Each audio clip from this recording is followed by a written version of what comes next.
Hey all my beautiful loves. അപ്പോൾ പഴനിക്ക് പോയ വ്ളോഗിൻ്റെ പാർട്ട് 2 ആണ്. രാവിലെ തന്നെ കുളിച്ച് ഒരുങ്ങി നമ്മൾ ഗുരുവായൂർ അമ്പലത്തിലോട്ടാണ് പോയത്. അപ്പോൾ 3 മണിയൊക്കെ ആകുമ്പോൾ നട തുറക്കുന്നുണ്ടായിരുന്നു. അങ്ങനെ നട തുറന്ന സമയത്ത് തന്നെ പ്രാർത്ഥിച്ച് ഇറങ്ങാമെന്ന് വിചാരിച്ചിട്ട് നമ്മൾ രാവിലെ എത്തിയിട്ടുണ്ടായിരുന്നു.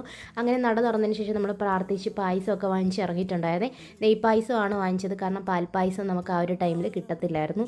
അതിനുശേഷം നമ്മൾ നേരെ പോയത് ചായ കുടിക്കാൻ വേണ്ടിയാണ്. അങ്ങനെ ചായയും കോഫിയും ബൂസ്റ്റും ഒക്കെ എല്ലാവരും ഓർഡർ ചെയ്തിട്ട് വെയിറ്റ് ചെയ്യുമായിരുന്നു. അപ്പോൾ ഈ വെയിറ്റ് ചെയ്യുന്ന സമയത്ത് ഞാൻ സാരിയൊക്കെ എടുത്തുകൊണ്ട് എൻ്റെ സൗന്ദര്യമൊക്കെ ഒന്ന് ആസ്വദിച്ചതാണ്. അതിനുശേഷം നമ്മുടെ കോഫി എത്തിയിട്ടുണ്ടായിരുന്നു. അങ്ങനെ കോഫി എടുത്ത് കുടിച്ചു. നല്ല ചൂടായിരുന്നു. അങ്ങനെ ഊതി കുടിച്ചുകൊണ്ടിരുന്നപ്പോഴത്തേക്കിന് ഇവർ വീഡിയോ എടുക്കുന്ന കണ്ടിട്ട് എൻ്റെ വ്ളോഗിനുള്ള വോയിസ് അവർ കൊടുത്തപ്പോൾ ഞാൻ ചിരിച്ചതായിട്ടോ. അങ്ങനെ അതൊക്കെ കഴിഞ്ഞതിന് ശേഷം നമ്മൾ നേരെ പോയത് തൃശ്ശൂരുള്ള വടക്കനാഥ ക്ഷേത്രത്തിലായിരുന്നു. അങ്ങനെ അവിടെയും കയറി നന്നായിട്ട് പ്രാർത്ഥിച്ച് തൊഴുതിറങ്ങി പ്രസാദം വാങ്ങി. പിന്നെ അവിടെ നിന്നൊരു സെൽഫിയൊക്കെ എടുത്തിട്ടുണ്ടായിരുന്നു. അതിനുശേഷം നമ്മൾ നേരെ പോകുന്നത് പഴനിയിലോട്ടാണ്. അപ്പോൾ പഴനി പോകുന്ന വഴിയിൽ നല്ല കാറ്റും മഴയും ഒക്കെ ഉണ്ടായിരുന്നു. എനിക്ക് ഒരുപാട് ഇഷ്ടപ്പെട്ടു കേട്ടോ ക്ലൈമറ്റ്.